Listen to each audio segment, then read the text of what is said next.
Man, probably a fun fact on me is that I like to read. Like I like to read. That's a lost art nowadays. Oh, my great uncle is Jesse Owens. He won 4 gold medals in 1936. I always want to leave people with this, man, to all the viewers and everybody out there, man. Make sure you guys finish the story. Make sure you guys finish your journey because somebody's going to need it. Yeah. All you got to do is push the back button. That's all you got to do is push the back signal. Try not to think about the future too much so you can maximize the now. Who's your favorite rap artist? Man, to be honest, it's crazy. Tupac always been my number one, right? Like he got me through so much stuff, but Lil Wayne has been in the modern day. I said, what does it really take? What does it really take to be great, Drew? And he looked at me and he was like, you really want to know? And he was like, to be honest, everything you did to get here, you need to be consistent times 10.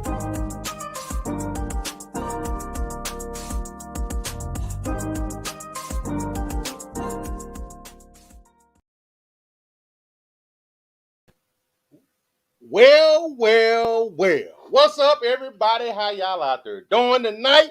Welcome to the Sports Chatter Show. It's your boy, Coach Lee. It's Tuesday night, Taco Tuesday, as some people like to call it. But you know how we do. We back at it like we're mad at it. It's time to run one with your guys. With that being said, what's up, Uncle Leroy Jr.? Hey, man. Hey, I'm telling you, I don't know what it is. It's the Tuesday, the Sports Channel Show. Is it the tacos that bring this glare in your eye, man? This pep in your step. But look, it's the Sports Channel Show. It's your dude, Uncle Leroy. Don't say the Leroy without the Junior. And today, this is the show where we talk about all the trending topics in our group Sports Talk with Friends. But look, before we get it started, we got to scream way up there somewhere to the home of the Boston Baked Bean to get our guy, man, too. Let's get him on this show. Yeah. What's good? Taco Tuesday. Stuff. Get it. Hey, I think I asked you this question before, but welcome to the show. You know, welcome. But well, thank you very much. Appreciate it. Has it started snowing out there yet? No snow yet. I actually been having 50-degree days, so I mean I can't complain. So y'all out there in flops. That's what you're trying to tell me. Not much of an Arctic push yet. I think in the next couple of days we'll get that push. Whoa, what's that? Leslie? Appreciate it. No, sir. What's going on, Leslie? Man. So, you talking about this Arctic push. How did you turn the Sports Chatter Show into the Discovery Channel? Like, this is dead with educated the science guy. Funny as hell, because I was talking to a friend of mine. Shout out to my guy, Sean. He's from Canada, and he was telling me he was working on a roof today, and it was cold as hell out. And I'm like, how's it so cold over there and not here in Massachusetts? I mean, it's not that far. It's east. So he's like, telling me, and I'm like, we'll probably get that push once it comes from y'all. It'll probably come down to us. All right. I'm still trying to understand. Like, you said it's east from the east. Like, the only thing east from Boston is the Atlantic Ocean. East Coast, Eastern Standard Time. Oh. I consider Canada. Canada's literally, you go here, New Hampshire, you go Maine, and then right after Maine is Canada, basically right there. So, it's east. So you better than me, Coach Lee. So you trying to say you know where all these places he just said? Because to me, all that just up north. Down yonder way. Yeah, we northerners, but at the same time, if you want to call us, if you want to go east, west, north, south with it, it's definitely, on the East Coast, man. We East Coasters, man. We don't get those nice hot days, 75% of the year, we don't get to live that lifestyle. Yes. Great with the jackets, though. You're deprived, but it's okay. So what we got up today on the show, Coach Lee? What we got up? We got some good topics. Got some damn good topics. We're going to fire right off the bat, going in 2 feet deep. First topic for the night is back in the day. And this one is from a main man. He usually does it pretty good. Jose, shout out to you, brother. Shout out to Jose, man. Yes, sir. This one goes out to, it's talking about Jason Whitlock.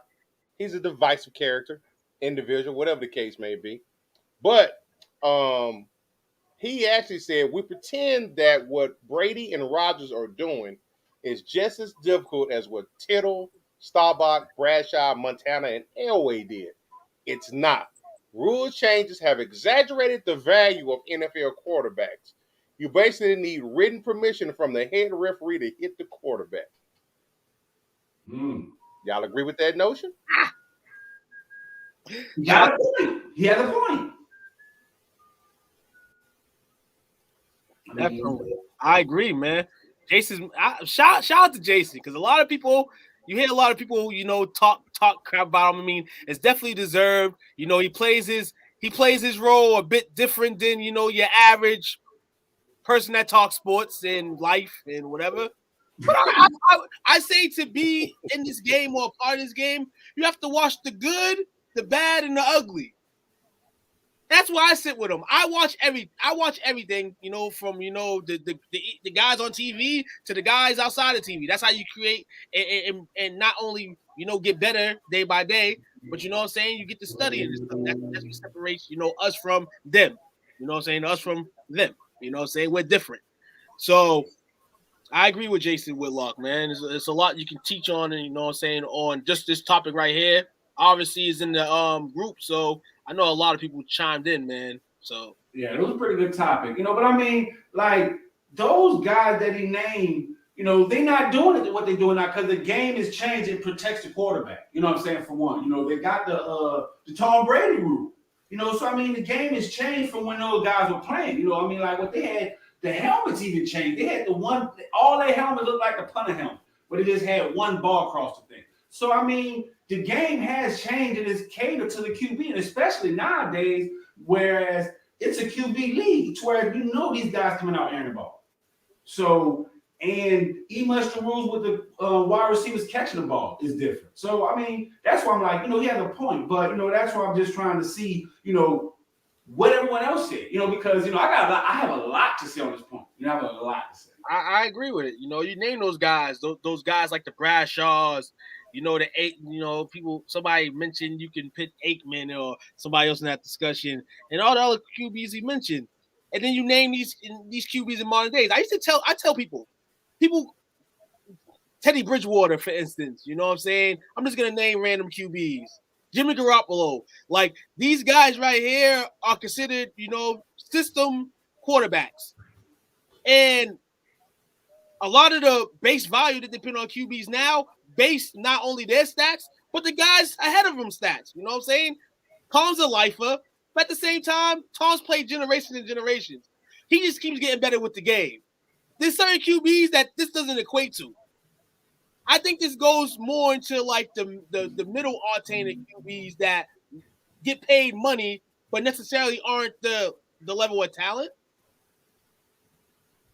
Now, I'm a pivot off of that and say, with Aikman, I don't think Aikman should be in this conversation with these guys, because I always remember Aikman getting on TV saying how the league has gotten rough. You know what I'm saying? So, I don't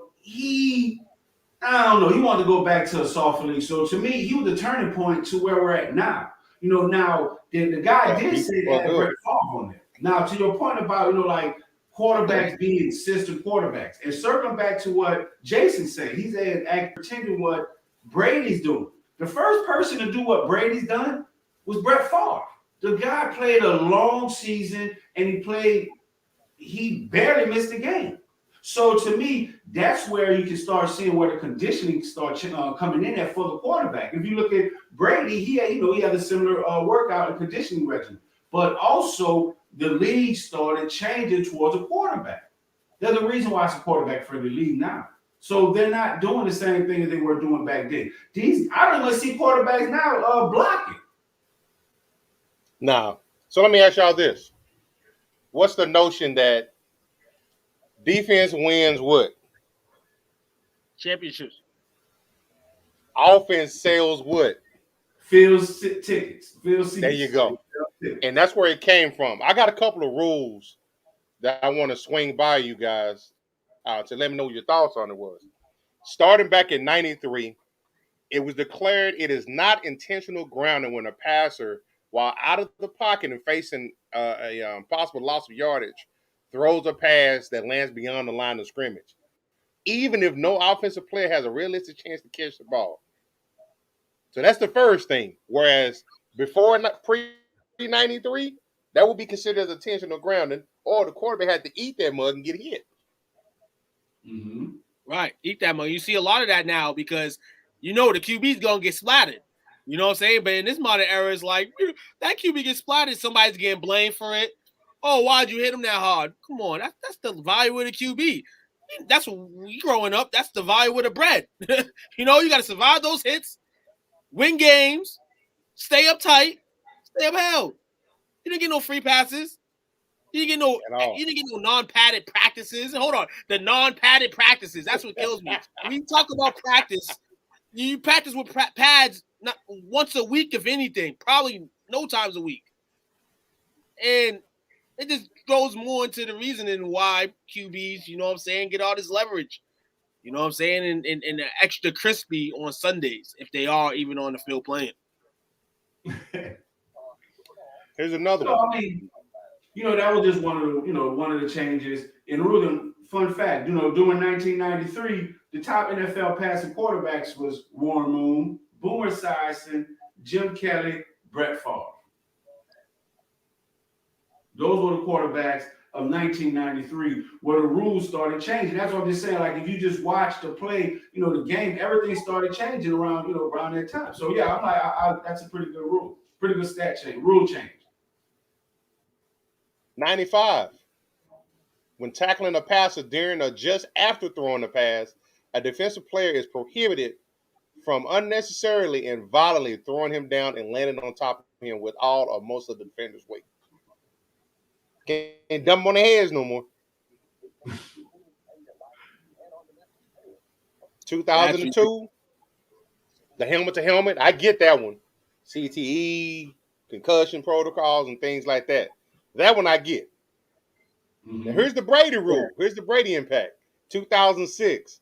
Low hits on the quarterback are prohibited when a rushing defender has the opportunity to avoid such contact. That's the Brady rule. Chest bump somebody, I guess. You just supposed to chest bump the QB? Yeah. And that's the thing. If you look back, and it's funny. Now, like, if you think of some of the plays back then, like, the tackles were stopping. They weren't even going to get the quarterback because they was afraid that they were going to get just Tom Brady rule. So, I mean, like I say, a lot has changed it's catered towards the quarterback where, you're scared to touch it.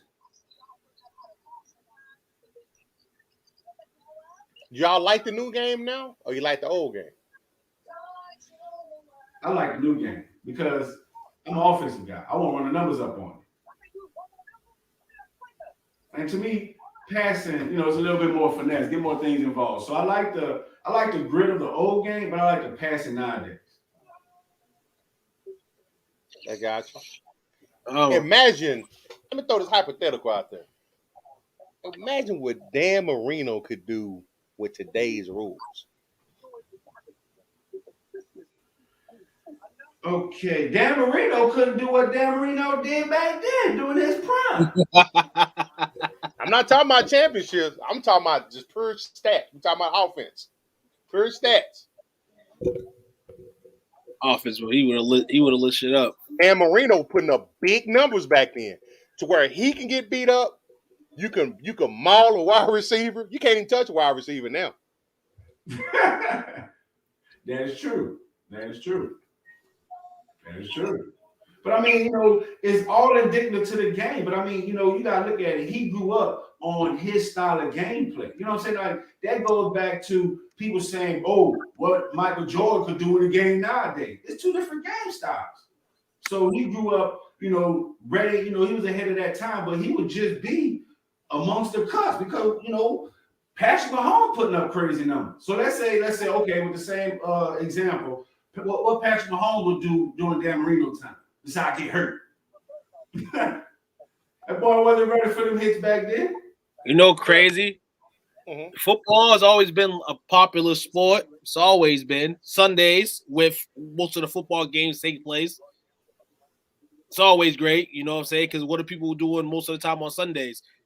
After church, or if you're not going to church, what are you doing on Sundays? You're preparing yourself for a football game. You know what tagged all this new generation stuff? Probably not in 95 or 93, but for sure in 2002. Fantasy football. Yeah. Fantasy, and now we're seeing it, and now we're clearly seeing it because more than 50% of the world of people are playing fantasy sports, and football is king fantasy of the crop. You'd rather play fantasy football than basketball or hockey or baseball, you know. And that tags in a lot too to the stats and the protection of the QBs. You know what I'm saying? You know, and things of that nature, you know, offense. You know, Unc said he likes the offensive game now. He likes the new style game. A lot of people like the new style game now because look at it. You can sit here and say my QB threw for 4 touchdowns and had 3 picks. You can really sit here and say that. But if you're dissecting that, you could be Jameis Winston.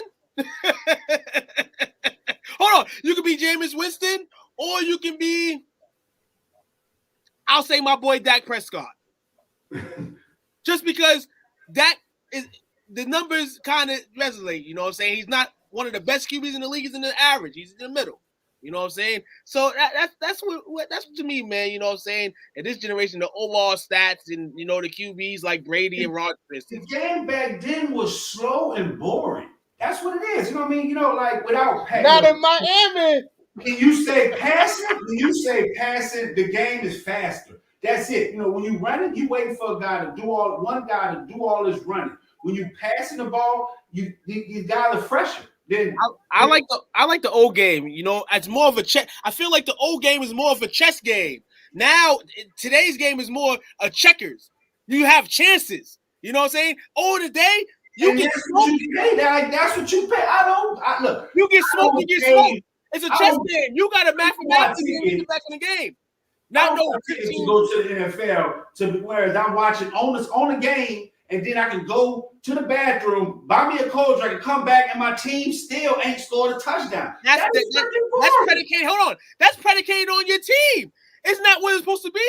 I'm talking about back in the days where guys were running the ball up and down the field. That is boring. Nowadays, you can't do that because if you leave your seat, the guy is about an 80-yard. With the exception of Dallas Cowboys, who can't throw the ball over 30 yards. You don't have to do that. But, you know, at the end of the day, the game is faster.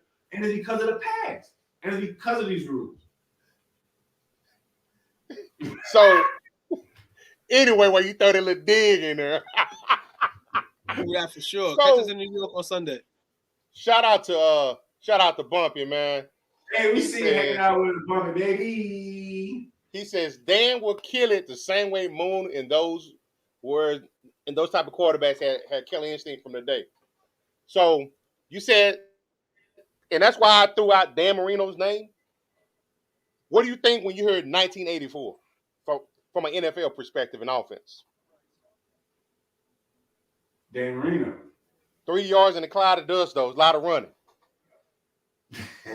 Reason why he would kill it now is because in 84, he threw for over 5,000 yards and 48 touchdowns in 84. He probably threw over 7,000 yards in today's game. Video game numbers, man. They're all predicating on the video games, fantasy. This is what the generation is made. Think 2K. I want to check these rosters. I want to see what their wide receivers were. Mark Duper and Mark Clayton. Thank you. Super Duper. Thank you. So those weren't chumps either. No, they wasn't. Okay. But they was getting mauled down the field.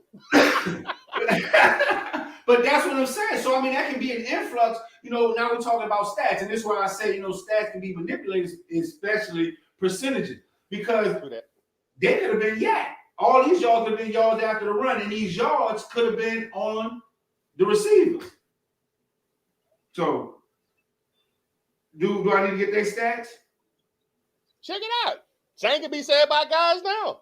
We know it's the case now. They catch the ball with a halo around them. That is true. That is true. But and that's what I feel that Jason is speaking on. You know what I'm saying? It's like the system is weak. You know what I'm saying? Back then the system was tough. So that was real gridiron football. So that was a hard earned.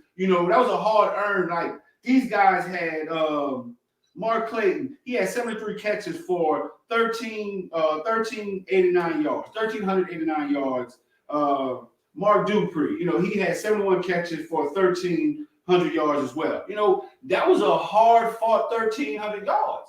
Yeah. These guys nowadays, they're not playing defense like that. They're not even tackling. A lot of guys get more catches than they get. Of course, they get more catches, but the yards, for a certain point, like you get a certain amount of games where they perform, and then it's just the rest is just straight line or down. It's never up. 1 year they'll get that.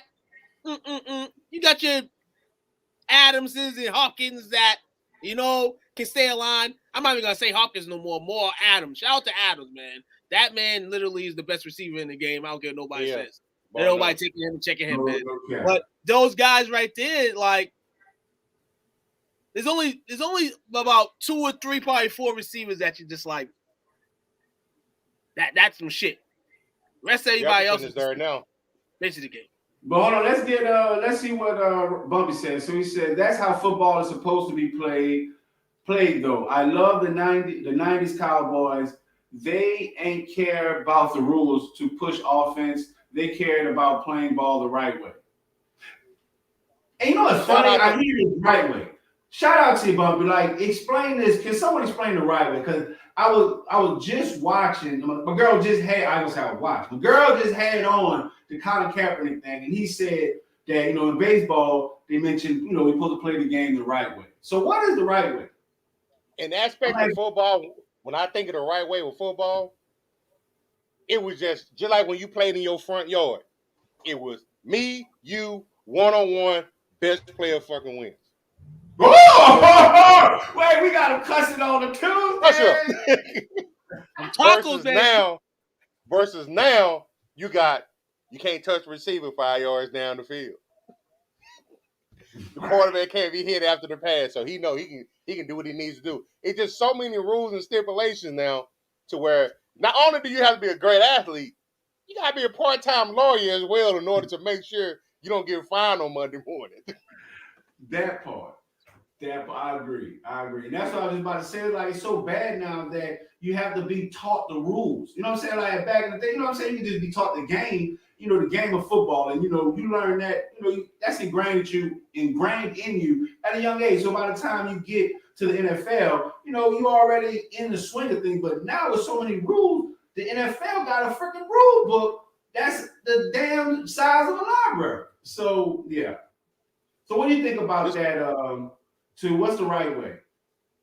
You go right there. Right way, man. It's a man-to-man game, man. Teams, you got your defenses setups and all that, your 4-3s, your whatnots. But truly, at the end of the day, you get to see those classic matchups of Dion versus Jerry Rice. You get to see those matchups. We've seen a lot more of those matchups back in the day. Nowadays, it's like, when this guy's D'ing up against this guy's this and that. And damn, this DB got to go home. Like, damn, I come and play this man tonight. This man's shining. Meanwhile, this man's on Twitter like, nigga, I just did y'all whole team in. He wasn't indeed by the first DB. So it's more like to where the game is today. They're predicating on these guys to keep their numbers where they want their numbers to be. If you don't get your numbers there, that's on you. Because they're giving you leeway already. They're giving you leeway potentially to get stats in the NFL. That's what I'm saying. If you can't throw for 300 yards in the NFL game nowadays, what are you really? Right. And it's funny like that y'all bring this up because, back in the days, it was like you knew, like just saying about this good call out, Bumpy, about the man-on-man, the game being played the right way. Because now there is no one-on-one. You know what I'm saying? It was like you knew Moss was going up against, you knew Jerry Rice was going up against, you know what I'm saying? Like you knew Tim Brown going against this. No, it was always, like I say, man-on-man. So now you really don't know who it is. It's like it's going up against the system. It's like, it's a system type of style of defensive football now. So, yeah, I like this. Shout out to Anthony Price. He says many players won't survive if they bring back the 85 Bears. Me, I like offense, but I'm an old head. I like the Chicago Bears. I like the Doomsday defense, the Purple People Eaters, the Steel Curtains, the No-Name defense, the Orange Crush. That's what I grew up on. Right, man, you're salivating over there, man.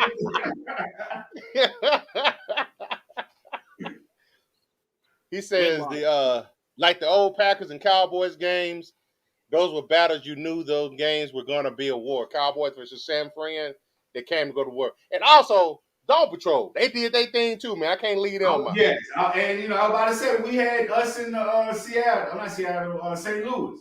Yes, absolutely. So doing the greatest show on turf. But let's before we take a quick break, let's get some of those comments from off this post. Yes. So we got Gary says, hold on, go back to the top, my bad. Gary says, I don't know, can't discount what Brady is doing. Agree. But it's so easy to be a quarterback. How come not anyone and everyone is putting up crazy numbers? League always has a cream of the crop that rises above the rest. I am not discounting Brady at all. Brady is still Brady at the end of the day. You can't discount what he's done. Right. He's 44 years old, and he's having arguably one of his best seasons ever. But me, I'm a systems guy. So you know what? You know what I'm saying? I'm a challenge that statement. Is it him getting, him showing his great athleticism, or is it him knowing the system? And he's not the most athletic guy, but he's very cerebral. Just like Joe Montana was not very athletic. He was cerebral. Right. He understood the inner workings of that West Coast offense. Cerebral. You only get like when you have a guy like Tom down, when you got a guy like Aaron Rodgers down, like you have to X them and carve them out. If you give those guys life, then cerebral comes into play. And then if they're on hot fire on a day, then you're already dead. You're already done. So for those two guys right there, everybody else, you can talk that statement you want, Jason Whitlock. When it comes to Aaron Rodgers and Tom Brady, those guys, to the people in the game nowadays who are not probably as smart as they was back in the day, that's how it is. It's cerebral. Uncle Leroy, public school smart, graduated from John McDonald Senior High School. I have no clue what the hell cerebral, what does that word mean? Like cerebral. Cerebral assassin. I'm just thinking, man, probably this silent. This hey, silent. Google, what does cerebral mean? The principal and most anterior part of the brain invertebrates. Located in the front area of the okay. I think she's telling me the cerebral part of the brain. I still have no clue. I'm more confused now going into when y'all said it. But one thing that I just want to call out is that Brett Favre also had a long career. You know what I'm saying? He didn't miss many games. He didn't take many hits. He knew how to take those sacks. So that's all I'm saying is that if you watch these people that thrived in the system, the NFL system, you can take notes because it's all systematic. So I think that, not discount Brady because the guy is an assassin. He understands the game. He knows how to read offenses, and he learned how to maintain in the system. And so in that regard, I can't knock him. But I mean, he wasn't taking those hits those guys were taking. But what other comment we have? Jose says, not saying it's so easy, but realistically, take Brady in Elway, Favre, Montana, and Eggman's time and tell me with a straight face that he would last for that long and reach the same level of success, much less in Staubach and Bradshaw's time. Maybe back when Aikman's time, I don't think he would have made it back in the 70s. Those dudes getting their fronts knocked out. Yeah, back then, football players were looking like hockey players, man. They were missing yes, sir.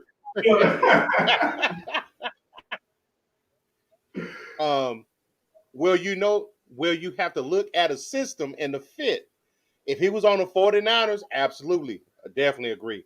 Maybe not on New England, but remember, he wasn't the focal point of the team during his first 3 or 4 Super Bowls. That's a very valid point. Their defense won those Super Bowls at the beginning. Shutting down the Rams was nothing to shake at. I still think he does well, but nobody could have predicted 10 Super Bowl appearances and 7 victories. Yeah, that's impressive. Yeah, we'll probably never see that again, man. Right. And he says, and I'm a Packers fan too, but I got too many nightmares from the sheer amount of picks by Favre that cost him Super Bowl appearances. And that's the thing right there. That's the thing. Like even like Elway early, like you name those QB like the Brashaws and the Aikmans and all that, like, you know, and those guys were happy enough to have systems behind them, because if they didn't have systems behind them, they wouldn't have won championships. You know what I'm saying? Like, so fuck Favre. Hey, Aaron Rodgers got a half a title, bro. You better think Brett Favre. He won that game. Aaron Rodgers a game, man. Hey, I'm a Favre fan with his old cousin. Aaron Rodgers got a half a title, bro. And you know what? Oh, now we're gonna take our first break. I think time for a break, man. You know, I need to drink water. So one more. We take a break. Water, yeah, you did do like hot. You did throw a little hot air out there on us today. God damn it. We'll be back about 15-20. What's up, world? Kyrie Robinson, man. New Orleans Saints veteran. Hey, man, make sure you guys go check out my guy, man, STWF, the media, man. Check them guys out. Y'all want to get sports talks with players, with fans, anything like that, man, go check them guys out, man. That's the place to be if you want to talk sports. Who that nation?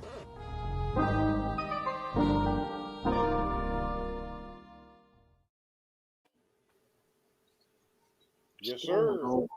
Yeah, we back. With more sports championship.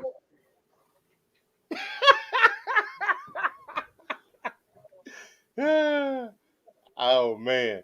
So Bumpy feels some type of way about Favre, boy. Right, hey, you know what? Shout out to Bumpy for knowing his team's history. You know, that's what I'm talking about, man. That's what I'm talking about. No doubt. Shout out to Chris, man. Look. Shout out to you, Chris, man. Welcome back, bro. We don't miss you though, Chris, but shout out to you, bro. So next, this one is from yours truly. Got a little local flavor to it. We call this one all-time great, and this one involves a little bit of looking back in the past, present, and future, I would think. If I can get this thing, man, my internet's running so freaking slow over here. Hey, that was bad on script. But I'm gonna tell you, this whole post was really privileged. Like this was a privileged post. Like, how you gonna say? How you gonna be like? What is the best QB in Texas high school history? But hey, man, you gotta say other than Pennsylvania. Drew Brees up there. So I would look. So by default, I had Drew Brees up there. Then I was like, all right, let me act like I do know something about sports. But you gotta admit though, man, other than I would probably say Pennsylvania and California, Texas right there when it comes to quarterbacks. Massachusetts, man. Stop playing with you. You got to think. You got Drew Brees in here, Super Bowl winning quarterback. Vince Young, probably on one of the greatest teams in college football history. He's a hood champion. Vince Young, a hood champion, dog. That's the hood championship right there. That went over USS. That's for the hood. Everybody should have been rooting that night for Texas. I was.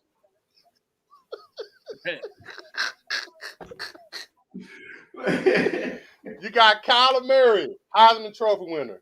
Johnny Manziel, Heisman Trophy winner. Andrew Luck was no slouch in this time.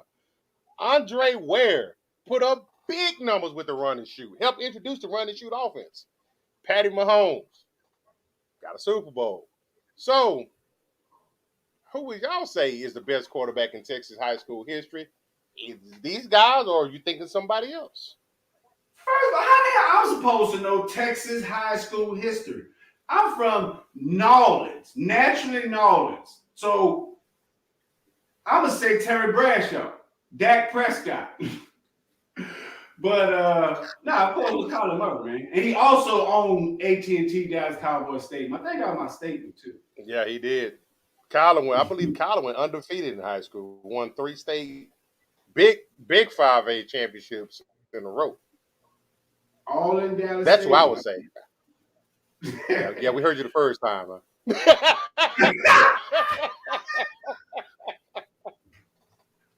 I didn't know. I was late on the mic check, so I was just making sure my mic was on. Two, based on what you know. I'm not from Texas. I don't know much. These guys are all great guys. They all had some type of, well, not all of them. Look at that Grant Gunnell. I know he wasn't nothing. Garrett Gilbert. I know he was for a hot second. Shout out to the rest of the guys. But the one guy here, man, and I'm just going to go off the general upside. And we didn't get to see the upside because, unfortunately, he said, I'm done with the game. Andrew Luck, man. Yeah, that was one of my first choices. Just off the promise. Like, shout out to Drew Brees. We know he's done his career. Patrick Mahomes, he's got one under his belt already. Kyler Murray, if he doesn't go baseball, let's see where the promise is in the NFL. And Matthew Stafford has to go to Hollywood to try to write a story. But Andrew Luck, man, was a guy like, what if? Like, you always have that what if in sports. What if Andrew Luck didn't quit on his team? What, at halftime? Well, no. Hold on, at the end of the game. At the end of the football game, he said I was done. Like, I'm good. And they booed him. Booed that man. That man, Andrew Luck, man, you disappointed a lot of people, man. Big what if, man. Big what if. I'll say me being the resident Dallas Cowboys hater, and just because this is close to the Dallas Cowboys. So I'm going to say out of that list, what was the biggest disappointment? The biggest flop in NFL? Let's say Andre Ware.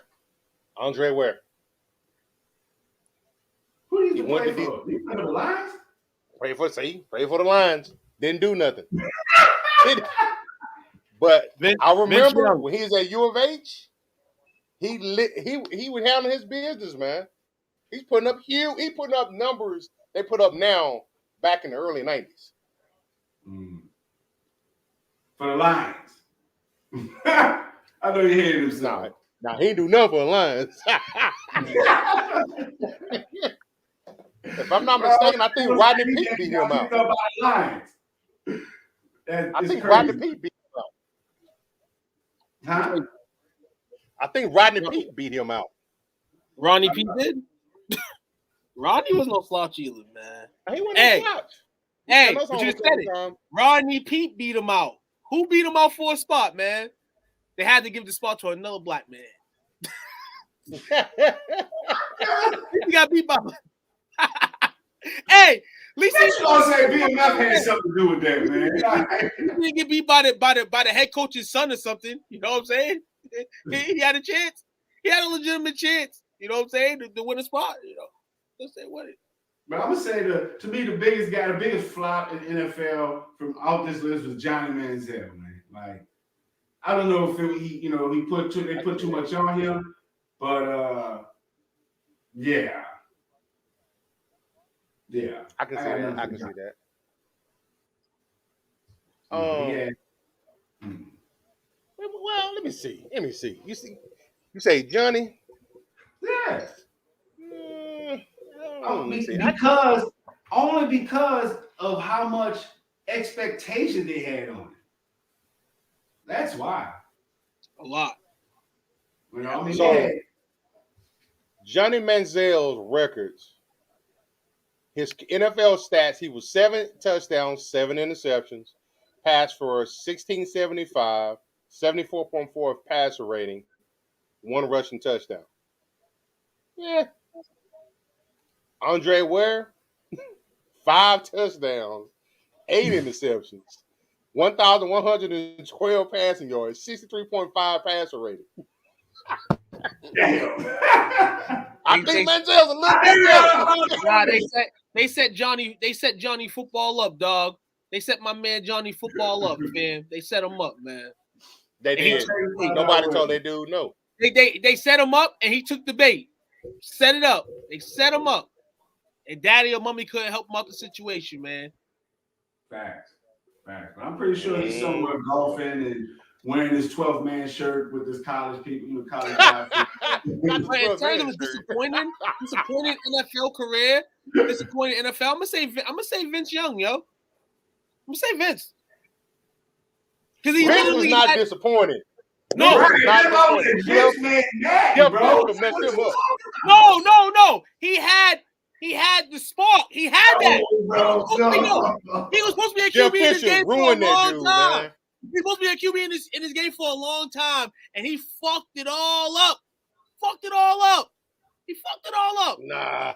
He messed it all up, Jeff bro. Fisher. Right, yeah, I can't, yeah. Nah, he messed it all up, bro. You do that man like that, bro. No, bro. Business. He was nice. That dude was nice. No cap. Jeff Fisher ruined two. Wait, did they have Eddie George during that time too? Who was that? Eddie George? Yeah. Hold on. Yep. Hold on. We can't. Jeff Fisher led a great Titans organization, and Vince Young was able to be in there. I can't blame Jeff Fisher for that. I can't blame him for that. I can't blame Jeff Fisher for Vince Young. I can blame him for Jeff Goff. Vince and Sam Bradford. I can blame him for Bradford. Where not? It was a donkey over there or it's a donkey over here? No, I can blame him. No. It can't change into a horse, man. No. No. I can blame him with Sam Bradford, and I can blame him at the end towards with the Rams. I can't blame him for what happened in Tennessee with Vince Young, because Vince Young, he had those keys, dog. Sam Bradford was a Heisman Trophy winner at Oklahoma, and then came in the NFL, and it was like, what the hell, dude? Hey, I'm just saying, you know. You know what I'm saying? Like, I think it was more mental with Sam Bradford, man. He had to wear those big shoes. Man, I don't know, man. Some of the stories I heard with what Jeff Fisher was doing to Vince. I'm not saying saddest. He wasn't the worst, but I'm just talking about in terms of disappointment for me. Because like I said, when Texas won that national championship and he ran in for that game-winning touchdown, I wanted to buy every single Vince Young jersey there was. I'm like, this guy's going to be 10 years from now, he's going to be the GOAT in the league. That's what I thought. And then less than 5 years later, I'm like, oh, shit. He playing for Green Bay. You know what I'm saying? Like, it's over, bro. It's over. He did have some questionable work ethic. I would definitely say that. Yes. Wait, didn't he get into some fights or some shit too in the club? He did, but it was reported Fisher never wanted Vince Young. What he wanted, Matt Lyon? Yeah, I think he did. Uh-oh. And from the time he walked in there, he treated him like he was just trash, man. Ooh, we're gonna get that one on another show, man. Like, shoot, it's getting hot in here. Hey, yeah, man, you got a guy like Steve McNair running your shit, man. You know, RIP to the late great Steve McNair, man. I mean, hey, man, McNair, baby, Alcorn State of That's HBCU. Shout out to Alcorn, man.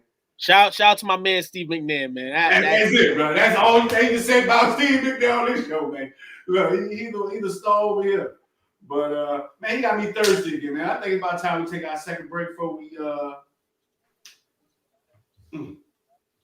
You sure? You ready? You ready for the final one? Cause this next one, this one might get your boy a little crunk up in here, Mike. I said he gets some get crunk too. Whistle over there. We'll be back in about 15, 20. Hold tight. Hey, what's going on, man? It's cornerback Delvin Breaux here from your favorite team, New Orleans Saints. I just want to go ahead on and give a shout out to STWF Media for allowing me to come on and talk about my testimony, my story, and also talk fantasy football. I just want to say thank you, man, for the honor. I appreciate you, man. Y'all make sure y'all tune in tonight at 7:30 Central Time. Bro Show out.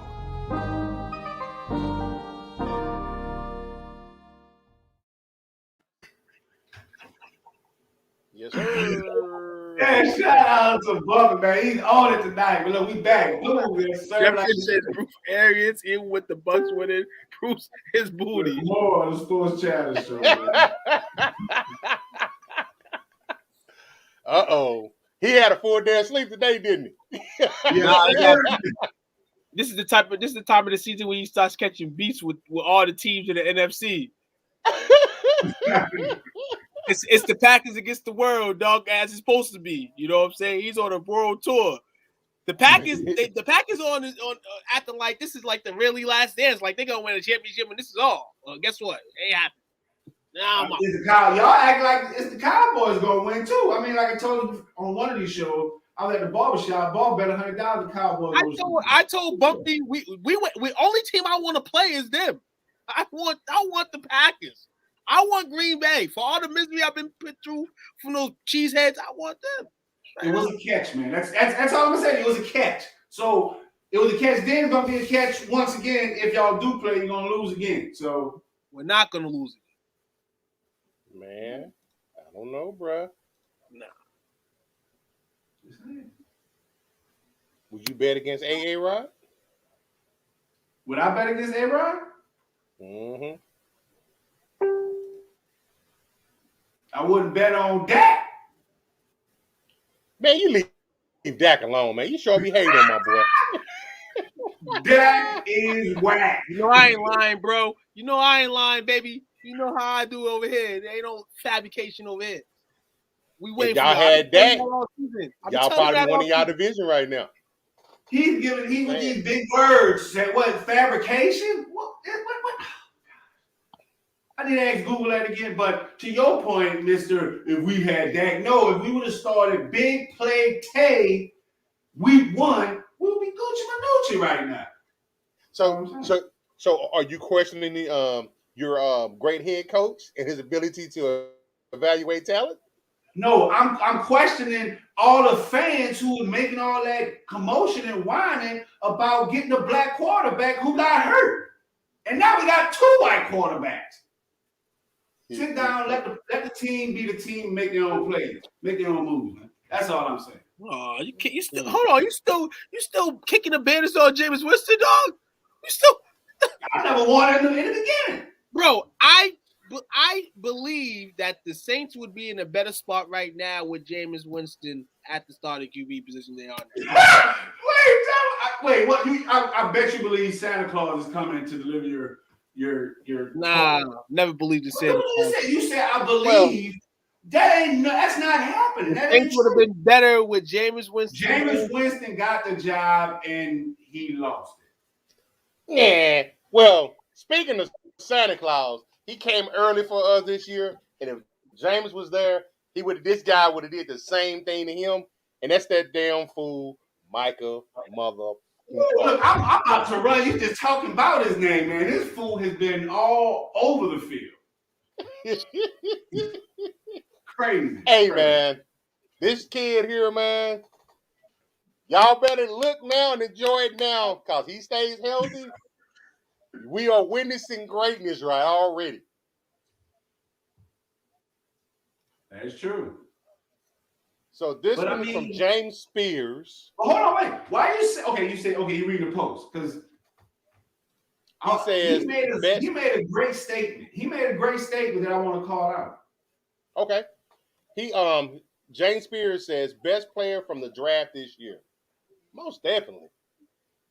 But Ryan Clark, no disrespect to your favorite defensive player, but he ain't Michael Parsons. He's not only the best rookie, period, but he's the best defensive player in the league. He have 26 sacks if he just rushed, or 130 tackles if he only played middle linebacker. He might be the best at both.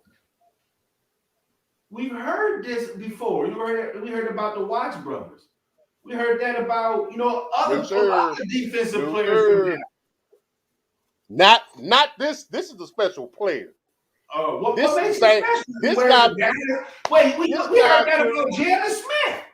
We heard that about. Wait, do I got to go on the Sean Lee's? Nope. Oh, do I need to go about? We constantly hear that. Nope. Nope. By Jalen Smith? Nah, you ain't heard that. She. This young man is putting up the type of stacks and making an impact that we haven't seen since 1980. So I'm gonna say this. This is what he said.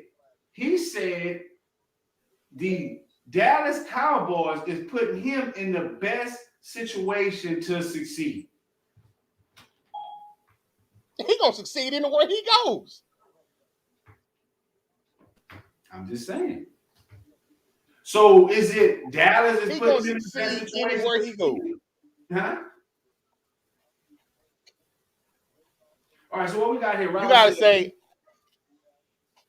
he's the best player in the league, period. I can't say period. I can't say period because guess what? You could probably double team Donald, and he's coming from the trenches. A little bit more work. You got a guy that's coming from the edge. You got is dropping back in coverage. Donald ain't doing that. Aaron Donald's proven though, bro. Like he's a game changer. You know, because like no one ever like this is his first year. This is Micah Parsons' first year. So no one has got much tape on Lee Game. Can't get any playing for him, right? Can we agree on that? This first year. Yeah. But at the same time, there's no tape on him. This kid didn't play football last year. He sat out like all of last year. He's a rookie. And he can either hit you with the pass rush from speed, or he can bull rush. So it ain't nothing about the NFC East. Did you not see what he did to Patty Mahomes? I'm still trying to figure out what makes him this stellar athlete. Like he's not a freak of nature like a Myles Garrett. You know what I'm saying? When Myles Garrett came out, he was bigger than everyone. You know why he is? Because in the first year, and I agree with Robert, he had said something earlier. He said, I would like to see more than 1 year. And that's what I'm saying. We will. But what we're seeing right now with him is like what it usually comes with the draft, any draft hype. We see with Mac Jones right now. You know what I'm saying? Mac Jones, the Patriots are winning, and he's getting the media hype. This is media hype right now. No disrespect to my guy. He's very active. He's balling. He is out of control. He's doing what rookies wish they were doing. Being able to get that freedom to just play football. Go out there and play. Go out there and play different positions on the football field. A lot of rookies are not getting that. You know what I'm saying? So overall, way they're placing him on the field, he's doing a lot hella stuff. He's just not playing one position, too. So that's why a lot of people are like, that's crazy. That's why it's crazy. He's playing different intakes. And that's the thing right there what makes him special this year. We got to see if health, consistent play will all ravel up for him to be one of the best of all time. I just hope to see it because the promise has been there. Talked about it during the draft. When we traded down and we got him. It was a steal. We got a steal. Jerry Jones and the Cowboys got a steal. We don't deserve Jimmy no credit for apologize. Do y'all not see what's going on right now? The 14th easiest schedule. We're looking like the Cowboys in the 90s right now. We're bringing Gator. Play. The Dallas Cowboys has the 14th easiest schedule. Woo! The Saints wish they had some type of easy schedule. I'm just saying. I mean, no matter. 14 easy schedule, what? We play the team that's on our schedule. The schedules are out in 4 years in advance. What can we say about that? But prepare for the team that's on the schedule. We can't do nothing about that. Oh. Okay, y'all count us out the last 3 weeks. You count us out the last 3 weeks, and what we have done the last 3 weeks, we've won football games. We've won football games. We have 10 wins. We have 9 wins right now. We're going to get 10 on Sunday. We're going to be good. Double-digit wins. I don't care what we place in the playoff standings. You know why? Because I like being the underdog. I like being in this spot right now where we're at. Because Dak ain't going to play bad forever. Dak's not going to play bad forever. You better be happy he's playing bad now because he ain't going to play bad forever. And all season, Dak, along with the Cowboys, have been playing, kind of like this mental game with the NFL, but nobody sees it. Everybody just continues to say what they want to say about the team. Go ahead. Just keep talking. Yes, sir. Let me ask you this, Uncle Leroy. Yes, sir. Yes, sir. When Myles Garrett came into the league, who was he compared to? Don't remember, I'm not a Browns fan.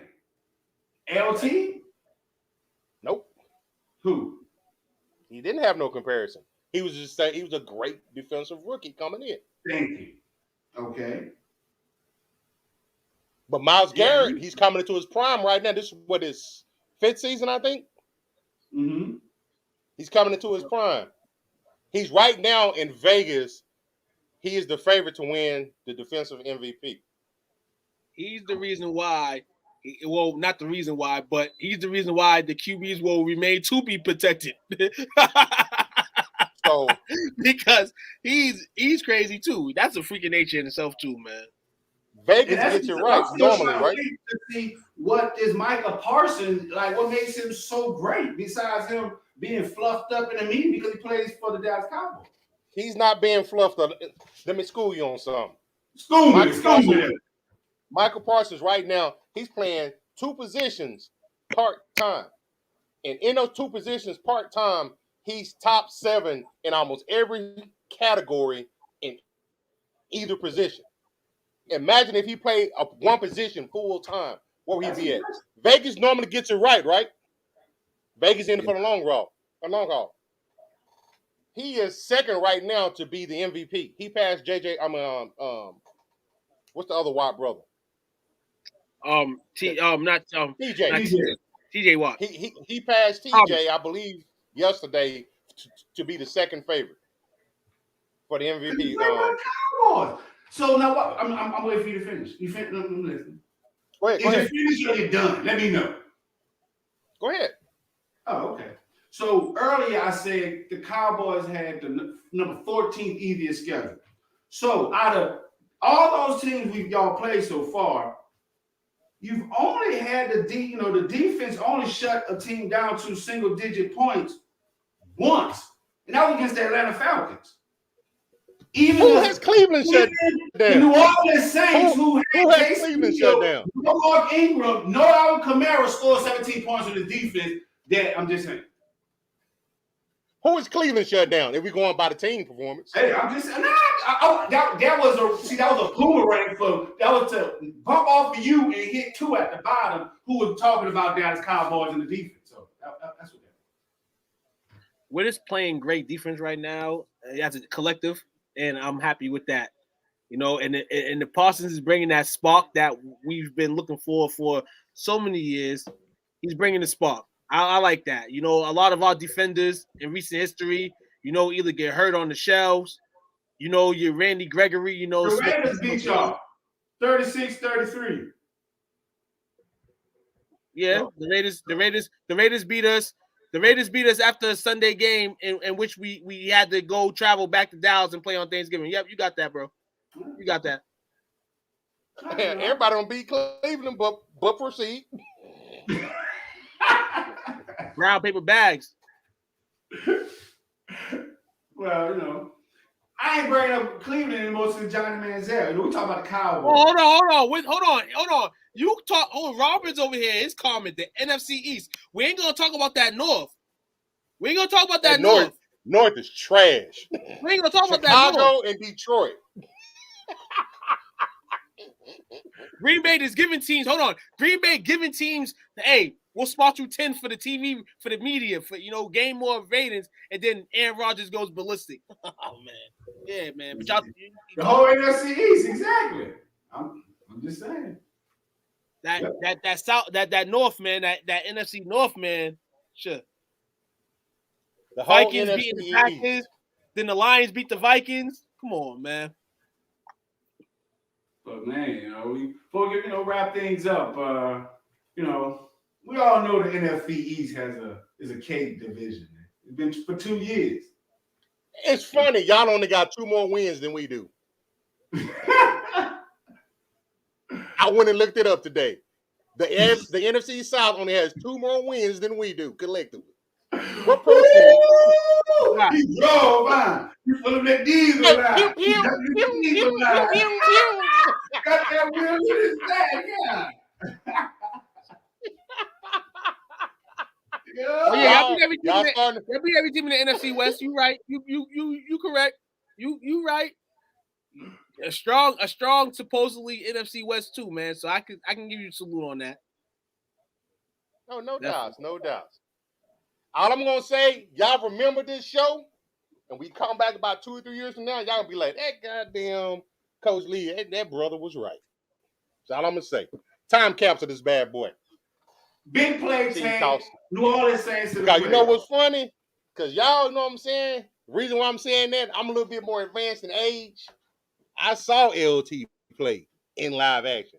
I saw Reggie play when he was with Philly before he went to Green Bay. I see LT play on the TV. On the I TV. see LT still remember. You were like 2 years old, dog. I seen LT still memorabilia, dog. That's all I see. Play with LT on Tech Mobile. Yeah, tell motherfucker, man. Oh man. Hey, it's a good show tonight, fellas. I had fun. Oh man. And this just I told Robert I'll say this again one more time on the show. Devontae Adams is the best wide receiver in the National Football League as of today, December 14th at 9:32 p.m. It could change soon. It could change never. Wait, are you being held by ransom or something like that? No. I was supposed to say it earlier. That when they say, "Oh, if I say it earlier." No, he wanted to record it. So I told him I'll say it again, and I didn't say it at the time. So I just bring it out. That's what he meant. So, y'all crazy, man. Y'all crazy. Who got shout out tonight? We gotta give a shout out to everybody that was in the chat, man. The chat was lit, man. This is how we appreciate y'all. Thank y'all for hanging out with us, man. But guess how I started off. January 16th, 2022. This feels like it's weird saying that. But 2022, January 16th, we're gonna have our 5th annual MLK Day Sock and Sack lunch give back. So definitely y'all want to get involved. Y'all just join the group, comment stuff, send an email to stwfmedia@sportstalkwithfriends.com if y'all want to get involved. So currently, we got some sponsors. Shout out to Little J's Donuts and More down there in Harahan, and Starbucks. Starbucks out in Dallas, out there in Plano. They're sponsoring us 2 years. So shout out to them and everyone else that want to get involved. This is our 5th annual. So just get involved. That's what we do. STWF cares. Ting. That's all I got. absolutely, man. Cousins are hell this week. Taysom Hill. Uncle Leroy, you winning your league. What's up? I got a schedule for this week. What'd you say? Cousins are Hill this week. I know you like both of them. In fantasy football, Hill all day. There you go, Mr. Eric. Shout out to you, brother. Shout out to me, family. Appreciate y'all. You guys, everybody that got in here tonight, we appreciate y'all. The chats, make it happen, man. Get up in here, converse with you guys, as continue to do this and grow this thing, man. Conversate. I'm going to say this every day until the game gets here. Shout out to them South Oak Cliff Golden Bears and them damn Duncanville Panthers, baby. Let's bring that trophy home this weekend. We shout out to nephew, man, your cousin. Shout out to Isaiah Collins. He got his engineering degree from the mighty Texas A&M Kingsville Javelinas. Good job, young man. Your parents are proud of you. We all proud of you. Go take on the world. Go take on the world, man. Accomplish all you can, man. Accomplish anything you want to accomplish in this world. Shout out to him. Yes, sir. Shout out. Shout out to everybody. Shout out everybody that came through today, commented. All love, man. Share, debate, don't hate. You know what I'm saying? That's the motto I follow. You know what I'm saying? And as long as, we keep building these eyeballs up, you know what I'm saying? We can keep bringing you great flavor every week. You know what I'm saying? Maybe some other things, but you only know if you tune in. That's a beautiful tree in the background. Why you didn't show us, like, we had the post. Why didn't see your tree in the post? We want to see a tree. Very lovely tree. My nice tree. I'll take a picture. Because that's one of the little miniature trees. That's why you try to have it by the camera. So ain't got live, Craig. One man, it's a big tree, man. Oh, okay. Nice tree, you know what I'm saying? I just hate because it's glistening in the light. You know what I'm saying? I see it like it's the got that bling bling back there. Yeah, you know what I'm saying? You gotta go back to Mama's house with the names and with the money inside the thing, man, on the tree. You know what I'm saying? You was trying to take them before Christmas and all that.